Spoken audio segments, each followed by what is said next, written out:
You can find eerie stories in almost every corner of these aisles, thanks to its long and often bloody history.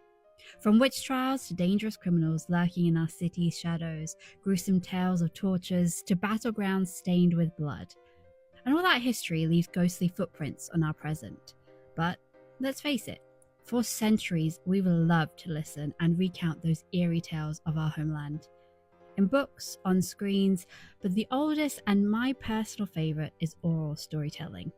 There's just something slightly more chilling when someone recounts these tales out loud, all the while your imagination runs wild. So I'm here to take you on an excursion, off the beaten path and into the shadows, to hear from local experts about eerie tales right on their, and possibly your, doorstep. My name is Amy Gill, and I have always been fascinated by the dark stories from across the country. So, come with me as we embark on our very own eerie excursion.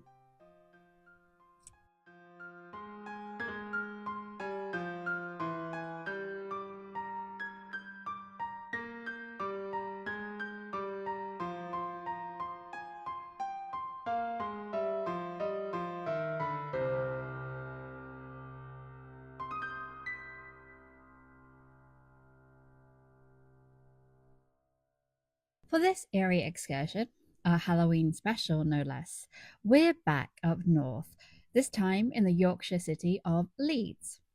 Like other major northern cities, Leeds boomed in the Industrial Revolution thanks to the wool industry. But of course, we're here to take a tour of the darker side of the city. So today we'll be at Leeds Library. Opening in the late 18th century, the library is the oldest surviving subscription library of its kind in the British Isles. This is according to its website. It's a beautiful building tucked away in Leeds city centre, with rows of old books lining its walls, old wooden desks scattered around, and a gallery that runs above the main room.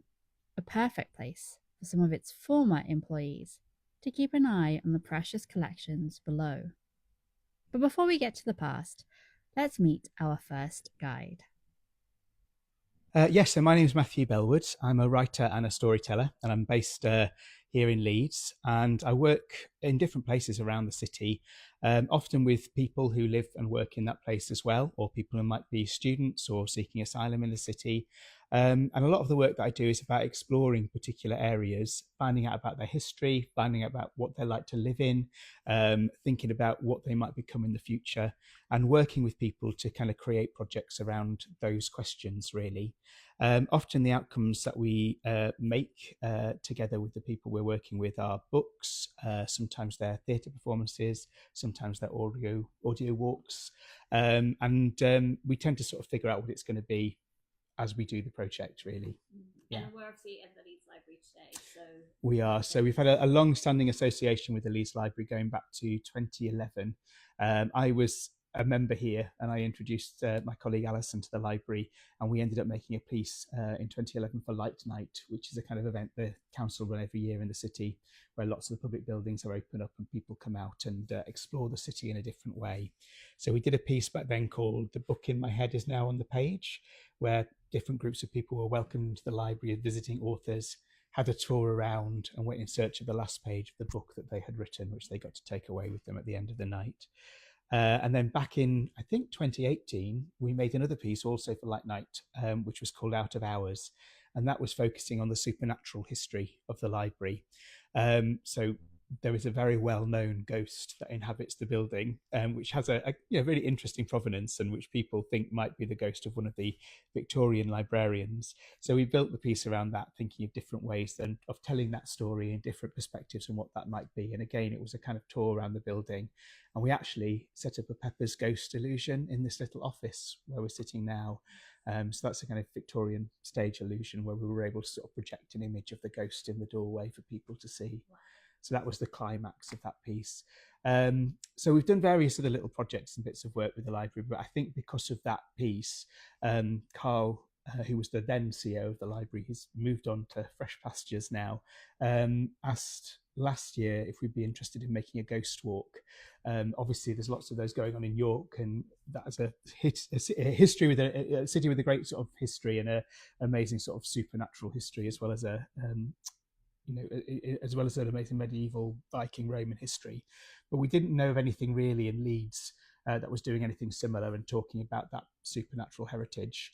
And the library having its own ghost seemed like an obvious starting point. So that's what we did. So we ran, I think, 10 tours last year, and then we're doing another season for 2024. Now, Matthew and I are sitting in the old librarian's office, so we don't distract any of the library's visitors.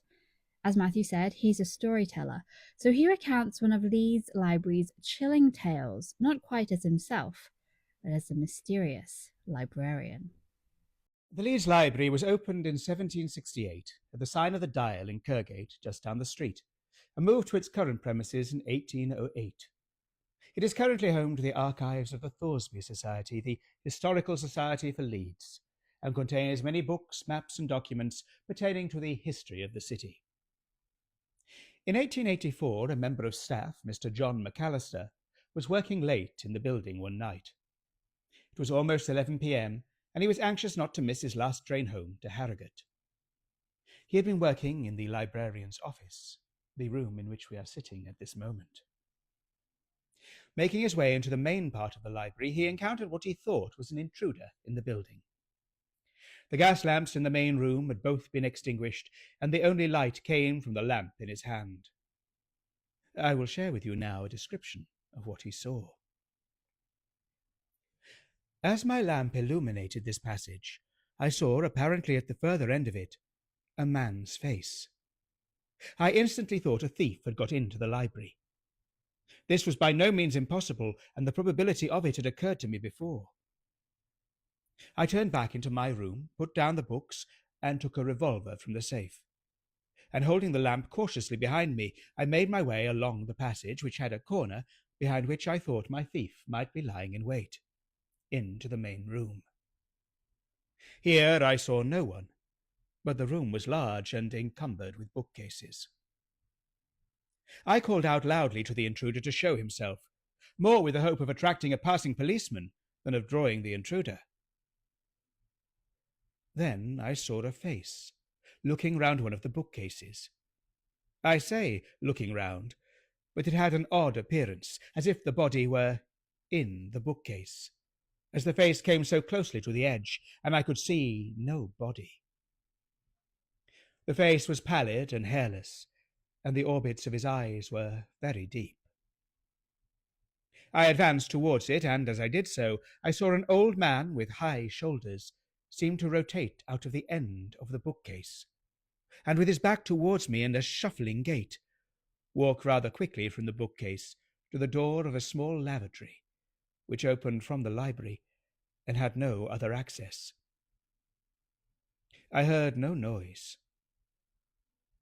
I followed the man at once into the lavatory, and to my extreme surprise found no one there. I examined the window, about 14 inches by 12 inches, and found it closed and fastened. I opened it and looked out.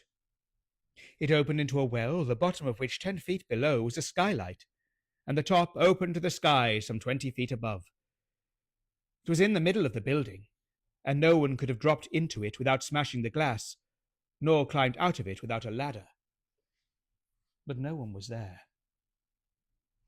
Completely mystified, I even looked into the little cupboard under the fixed basin.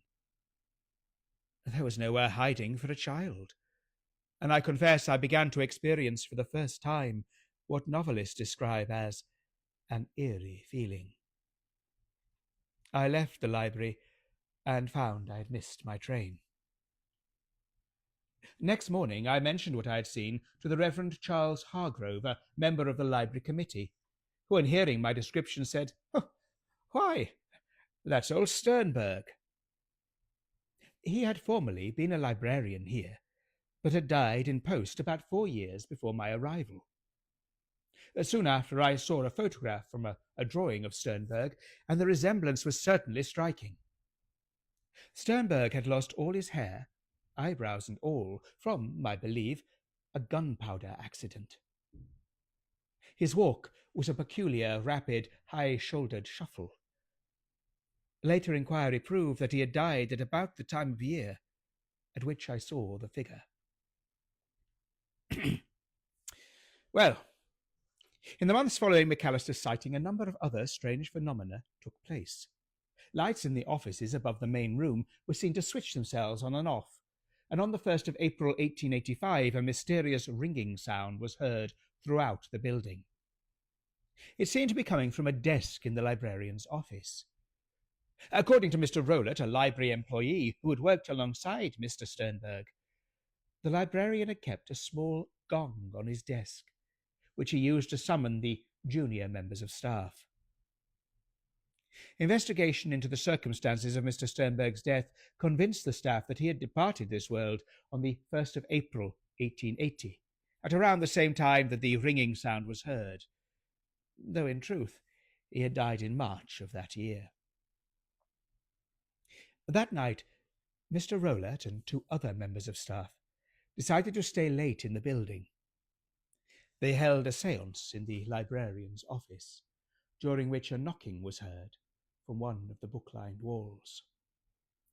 Using a code of 3 knocks for yes, 2 knocks for no, and 1 knock for doubtful, they established that the ghost was indeed that of Vincent Thomas Sternberg. According to the spirit, he was trapped between worlds, for in life he had been a materialist and had denied the possibility of an afterlife.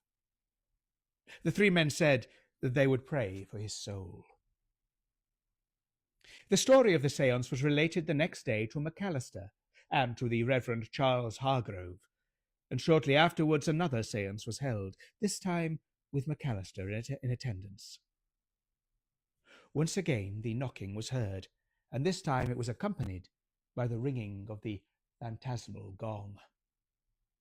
Once again the spirit repeated its story. McAllister's account was written up by the Journal of the Society for Psychical Research, and was later included in the Strand magazine in an article named The Best Attested Ghost Stories by Mr. Beckles Wilson. In the years following, the phenomena in the library died down, and the various members of staff who had experienced them moved on to other positions. Mr. McAllister worked in various other libraries over the years and eventually took a job with the War Office Surgical Advisory Committee during the First World War. He received a knighthood for his service in 1919. Whether he had any other close encounters with the supernatural, I do not know. But there are members of the current library staff who swear that they have seen a figure in the library in the corner of their eye, walking the mezzanine at odd times or standing by the bookshelves. A figure whose presence could not be accounted for, and which, when they turned, was no longer there. As for myself, I remain open-minded. I have not seen anything untoward in the library, but I will not lie to you. The thought of a librarian being trapped forever in the building in which he worked is a disturbing one, and I far prefer to believe that such occurrences are the sort of thing that only happen in stories. But who knows? Death will come for us all in the end, and it is only when it does that we will finally learn the truth. As the story suggests, the ghostly sightings of the library go back over 100 years. But what about today? Perhaps another librarian has caught a glimpse of a man emerging from the very same shelves McAllister did. Or is McAllister himself a ghost now? To find out, I chat to one of the current staff members, Anna. So I'm Anna. I've been here at the library for 22 years and I'm one of the assistant librarians and also very interested in ghosts. And she tells me that spooky things continue to happen at Leeds Library. Well, there's been lots of strange things over the years. It's not sort of wall-to-wall, poltergeist activity or anything, but I remember when I was younger, because I've been here a long time, I was in my early 20s, and I went down to the basement, and I went through and I used to think the basement was majorly haunted. I hated going down there. It was darker and dingy than it is now. So I'd run down and run back up. On this occasion, I went downstairs, I opened the door, and I could hear the clacking of typewriters. And usually if somebody's messing around with a typewriter, they just prod the buttons. But this was clack, clack, clack, clack, clack, like somebody was typing. And I heard that, and I turned around and I ran upstairs. That was now, I'd have gone to see what was going on. No. So that was one of the strangest. It's never happened since. And those typewriters are out now in the main part of the library. But yeah, that was strange. What else? Oh, I think that something touched me on the back of my arm down in the basement as well. And all I can say is it just felt like, not like a cold icy hand or anything like that, but just as if somebody had placed a finger on the back of my elbow. And I shouted, "Get off!" And then ran up the stairs. It's a theme here. But yeah, so there were the two that sort of notable things down in the basement. For me, my colleague Nicola, she saw a full-bodied apparition down there, she said. And she was quite no nonsense, was Nicola. She doesn't work here anymore. But yeah, she sort of saw that, and it was in where the biography mobiles are. Just stood there, and she did what I did and ran up the stairs. I mean, there's something even creepier about being in a basement. You feel a bit more trapped. Well, that's it. I mean, there are two ways out, but it's you've got to go round in a circle. So yeah, you can't easily just run away. So there's that psychology aspect of it, I suppose. Yeah. And then up here in the main part of the library, we once had a shelf of books. We came in one morning and the shelf was on the floor. And again, this has never happened since or before. So a lot of our shelves have the little dongles underneath and they can tip, so that is possible, but never done it before. And this it wasn't something, we hadn't moved any new books onto that shelf, we hadn't changed the weight distribution or anything like that. They were just on the floor. And we tested it, we put them all back, and you couldn't actually tip it. So that was a strange one as well. My colleague Jane, she's the librarian, she saw a full-bodied apparition up on the gallery in the main room. She came in early one morning. She sees this tall, thin figure at the top of the stairs, and she thinks it's my colleague Sarah, who's tall and thin. It's morning. That's where they both work in that office, so it's usual. So she shouts, "Morning." There's no answer. So that's a bit strange. Figure goes into the office. Jane shouts, "Morning" again, nothing. And then Sarah appears from through the reading room because she'd just been to the ladies and she wasn't up there at all. So that's a strange one. I've not seen I want to see a full-bodied apparition. I haven't seen one. But yeah, so they're kind of like, I suppose, the standout ones. Yeah. There's been like footsteps and strange noises and shufflings and things like that. But for the staff, they're probably like the notable ones. And what's sort of the frequency of them? Is there certain days that are special, or is it just a bit like ad hoc-y or anything like that?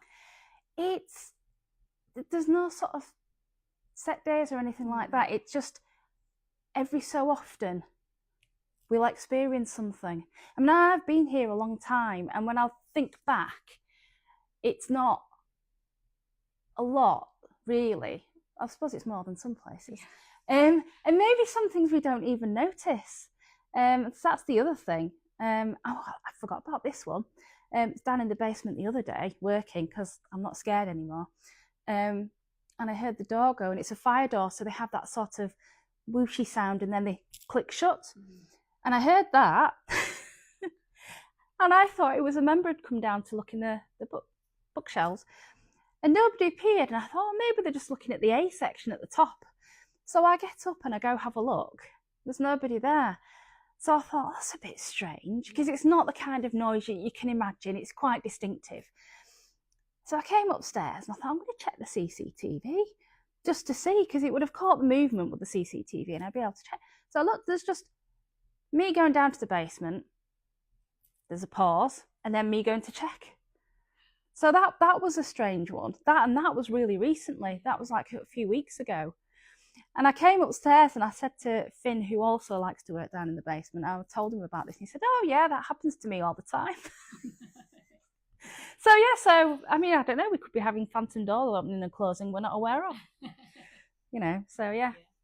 That's right now. And we would have heard about who some of these ghosts are, but what's your theories about who you've seen and who's my theory, and it is just a theory, there was a librarian who worked, he came to work as a boy, one of the boy assistants as they were called, and he worked for, I think it was over 50 years. He certainly worked a long time, and he retired in the late 1960s. And when he retired, we've got a newspaper clipping, and it said all the library staff were his friends, all the members were his friends, and he absolutely loved it here. And then he came back and volunteered after he retired. So my little theory is certainly the apparition on the gallery, that's probably him, and his surname was Bumby. But that's my little working theory. I need to do some testing, see if we can get him to answer us. Definitely. And also, just before we move on to the testing and the answering, seems fairly benign. Nothing too malicious. Exactly. When I first used to feel scared, I'd get this. I mean, I'd always sort of had a interest in ghosts, but a fear of ghosts, if you see what I mean. So I think my reaction to anything that may or may not have been there, certainly when I used to go to the basement and just be scared anyway, it's more you create that fear. And one thing I've learned, certainly from now doing paranormal investigations, is just because you can't see something and just because you can't necessarily hear it or doesn't mean it's scary. But your go-to is, I can't see it, it's gonna get me, and that's not the case. And ever since I've been doing those, I'm fine, which is why I can now work in the basement, and I'm absolutely fine down there, despite the doors opening and closing. That's right. And I guess lastly, let's talk a little bit about the paranormal investigations you've been a part of. Tell me a bit about them. Yeah, so I got involved, I think it was 2016, the end of 2016 or early 2017, when the team West Yorkshire Paranormal, they came and did an investigation, and I was really keen for them to come because, my experiences, and I wanted them to come and say, there's nothing here, it's all in your imagination.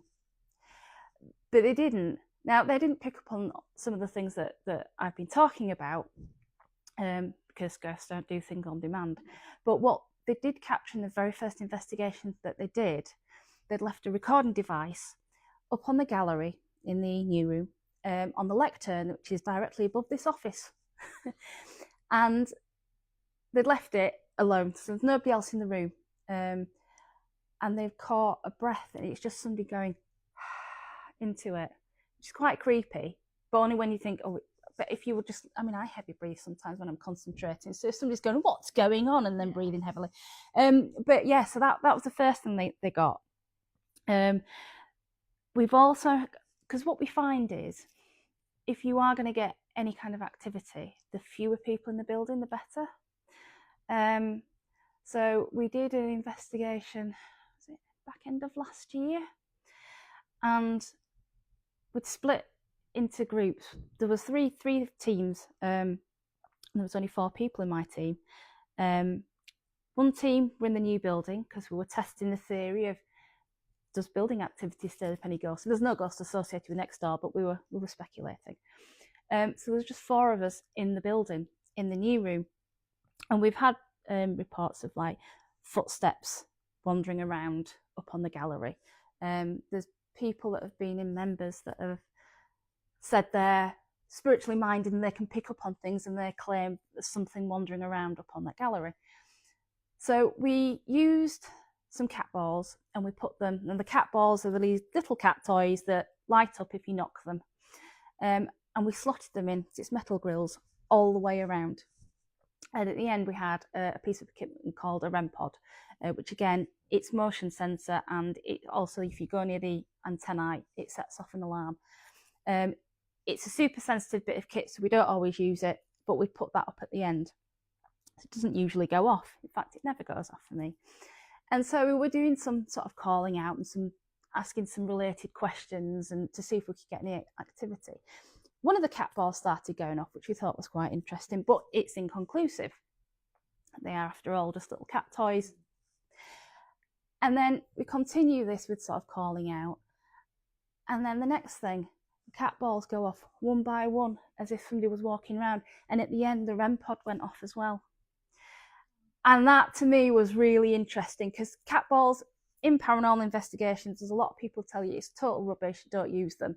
But because they'd gone off in succession, all the way around like somebody's walking, and then the REM pod going, I was just like, that's amazing, is that? There's nobody up there. There was just us sat downstairs in comfy armchairs asking questions. So there, I want to test that again. Wow. Wow. So yeah, that was, I think that's for me,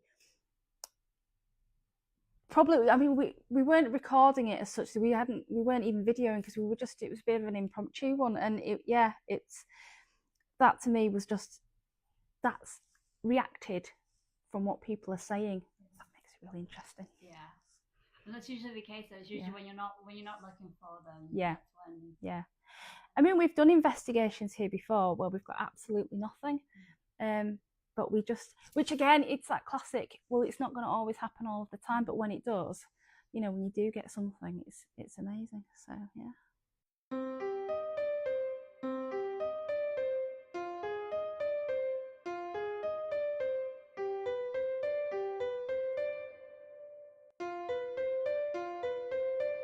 As a member, you can visit Leeds Library anytime. However, they do open the library from 1 p.m. to 3 p.m. Monday to Friday, and on Thursday between 5 p.m. and 7 p.m. for non-members. Check out their website for events and tours, including ghost tours with Matthew. And if you do go to soak in that rich history, just know that shadow you glimpse behind the shelves may not always be your own. You can find details about Leeds Library in the links below.